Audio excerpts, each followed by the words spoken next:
Hello friends, I hope कि आप सभी अच्छे होंगे और आपकी तैयारी काफ़ी अच्छी चल रही होगी।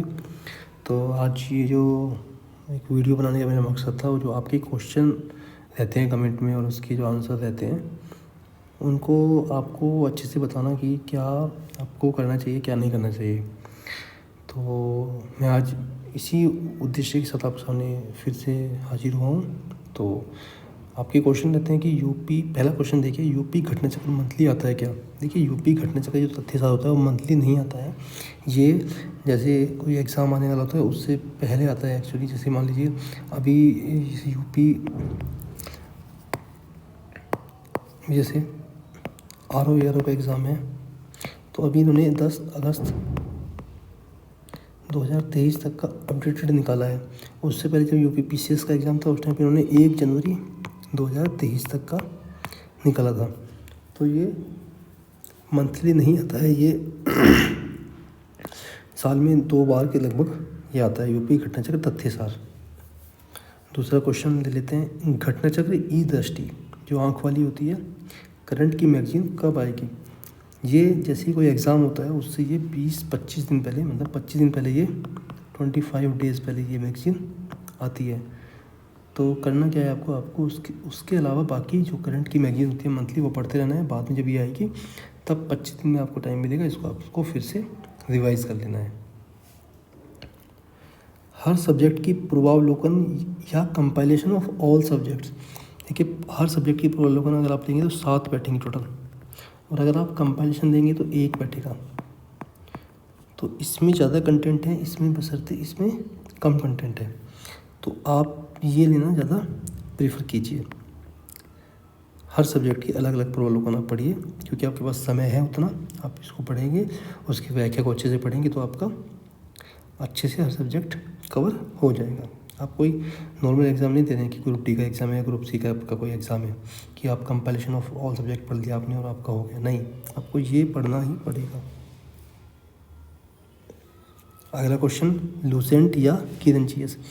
देखिए, मैंने किरनचीएस को नहीं पढ़ा है, केवल देखा है मैंने उसकी बुक को, लेकिन लूसेंट को मैंने कई बार पढ़ा हुआ है। मैं 2013 से प्रिपरेशन में था, 2013, 2014, 2015 वाले में मेरा सिलेक्शन हुआ, तो मैंने इसमें लूसेंट को पढ़ा। उसके बाद से मैं लूसेंट को पढ़ता आ रहा हूँ। तो लूसेंट मुझे काफ़ी अच्छी लगती है और काफ़ी ज़्यादा फैक्ट इसके अंदर दिए हुए हैं, तो लूसेंट को प्रेफर करता हूँ मैं। और आपको जो दोनों में से अच्छी लगे आप उसको प्रेफर कीजिए। आदित्य हिंदी या घटना चक्र Hindi for R O exam. देखिए, ये भी आर ओ के लिए निकालता है अलग से। एक ये वाली आती है, घटना चक्र की आती है, PYQ जो आते हैं PYQs, तो एक ही आती है। तो मैं घटना चक्र की जो आती है PYQs आर ओ के लिए हिंदी की, मैं उसको प्रीफर कर रहा हूँ। आपको अगर आदित्य अच्छी लगती है, आप एक बार देख लीजिए उसका कंटेंट कैसा है, और घटना चक्र का एक बार कंटेंट देख लीजिए उसका कैसा है। जो आपको अच्छा लगे आप उसको पढ़िए, और लेकिन एक बुक को ही पढ़ें और उसको बार बार रिवाइज़ करें, बार बार उसका कंटेस्ट उसको रिवाइज़ कीजिए। तो मेरा तो यही कहना है आपसे, मैं इसको फॉलो कर रहा हूँ। स्पेक्ट्रम कितने दिन में कंप्लीट हुआ था? देखिए, मैं जॉब में हूँ तो मुझे कम टाइम मिलता है, तो मेरा स्पेक्ट्रम काफ़ी दिन मुझे लगा था। तो मेरा जितना लगा था उतना आपका नहीं लगेगा, आपका उससे कम में आपका हो जाएगा, मैं ये आपको गारंटी देता हूँ, स्पेक्ट्रम आप करेंगे तो। लक्ष्मीकांत पॉलिटी या महेश कुमार बनवाल पॉलिटी? आप लक्ष्मीकांत पॉलिटी ही पढ़ें, क्योंकि सबसे ये अच्छी बुक इसी को बताया गया है। लक्ष्मीकांत जी की जो पॉलिटी है उसको आप पढ़ें, तो ये काफ़ी फ़ायदेमंद रहेगी आपके लिए। घटना चक्र की सभी बुक्स कितने की आएंगी? देखिए, सभी बुक्स का प्राइस अलग अलग है, कोई 350 की है, कोई 450 की है, सबका हर साल घटता बढ़ता रहता है। मैंने 2020 में ली थी, मैं उनको पढ़ रहा हूँ। कुछ अभी लिए मैंने, उनको मैंने अभी नहीं पढ़ा है, लेकिन मैं 2020 वाली पढ़ रहा हूँ। उस टाइम पे काफ़ी कम प्राइस था। जैसे आप देखेंगे कि जैसे मेरे पास ये हिस्ट्री का है, तो ये हिस्ट्री का है 390 का है उस टाइम पे, और 390 का है। 20% डिस्काउंट होने के बाद ये मुझे सस्ता पड़ा था। तो अभी इसका रेट बढ़ गया है, तो ये तो आपको बुक शॉप पे जाके पता लगेगा कि कौन कितने की मिल रही है बुक। आर ओ की बुक्स UPPCS के लिए भी हेल्पफुल होंगी, बिल्कुल। आर ओ की बुक्स UPPCS के लिए बिल्कुल हेल्पफुल होंगी, लेकिन आपको PCS के लिए थोड़ा और ज़्यादा पढ़ना पड़ेगा।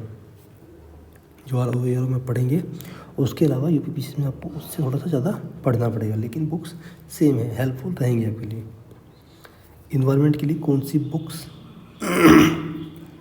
ठीक रहेगी? इन्वायरमेंट के लिए आप घटना चक्र पढ़िए, पूर्वावलोकन जो आता है इसका वो पढ़िए। उसके अलावा आपको अगर परीक्षा वाणी की देखनी है इन्वायरमेंट वो पढ़ लीजिए, या फिर दृष्टि का जो कंपाइलेशन आता है उसको पढ़ लीजिए तो ठीक रहेगा। घटना चक्र को लगाइए, जितना ज़्यादा बार हो सके घटना चक्र पढ़िए, उसकी व्याख्या को ज़्यादा से ज़्यादा बार पढ़िए तो वो आपके लिए सफिशिएंट रहेगा। न्यूज़पेपर कौन सा पढ़ते हैं? मैं न्यूज़पेपर कोई नहीं पढ़ता हूँ क्योंकि मुझे उतना समय नहीं मिलता कि मैं न्यूज़पेपर पढ़ सकूँ। तो न्यूज़पेपर पढ़ने के लिए कम से कम आपको 1 घंटे से ज़्यादा समय चाहिए होता है, लेकिन अगर आप कोई मैगज़ीन उठा के उसको पढ़ लेंगे तो वो तो काफ़ी बेनिफिशियल आपके लिए रहेगा, तो इसलिए मैं न्यूज़पेपर नहीं पढ़ता हूँ। घटना चक्र से यूपी के ही क्वेश्चन सोल्व करें क्या? देखिए, अगर आपके पास समय आपको इजाज़त देता है तो आप घटना चक्र से यूपी के क्वेश्चन ही सोल्व कर सकते हैं, जो यूपी आर में आए हुए हैं या पीसीएस में आए हुए हैं, उस तरह से तो सब कर सकते हैं। लेकिन अगर आपके पास समय है तो आप घटना चक्र से यूपी के अलावा बाकी क्वेश्चन भी कीजिए, लेकिन जो स्टेट एग्ज़ाम में आते हैं जैसे सीजीपीएससी का है, सीजीपीएससी में आते हैं उसके डीप के अंदर मत जाइए कि सीजीपीएससी के अंदर कोई क्वेश्चन पूछा गया है कि धमतरी दे दिया, उसमें सिहावा दे दिया है ना, कांकेर दे दिया है, या फिर उसके अलावा सुकमा दे दिया है, उसके अंदर डीप में मत जाइए। जो आपको लगता है कि ये नेशनल एग्ज़ाम में क्वेश्चन आ सकता है, आप उसको पढ़िएगा तो अच्छा रहेगा, लेकिन आप उसके डीप क्वेश्चन में ना घुसें तो ठीक रहेगा आपके लिए। और आप घटना चक्र से अगर यूपी के क्वेश्चन पढ़ेंगे तो वो भी आपके लिए सफिशिएंट है। अगर आपके पास समय है तो आप बाकी क्वेश्चन भी पढ़ लीजिए, मेरा तो ये है। तो ये आज आपके 12 क्वेश्चन के जो मैंने आंसर दिए हैं, तो आप बताइएगा कि आपके जो आप सेटिस्फाई हुए हैं नहीं हुए हैं। अगर नहीं हुए तो फिर मैं फिर से दोबारा इनके आंसर देने की कोशिश करूँगा। Thank you so much for watching this video. Bye bye, take care.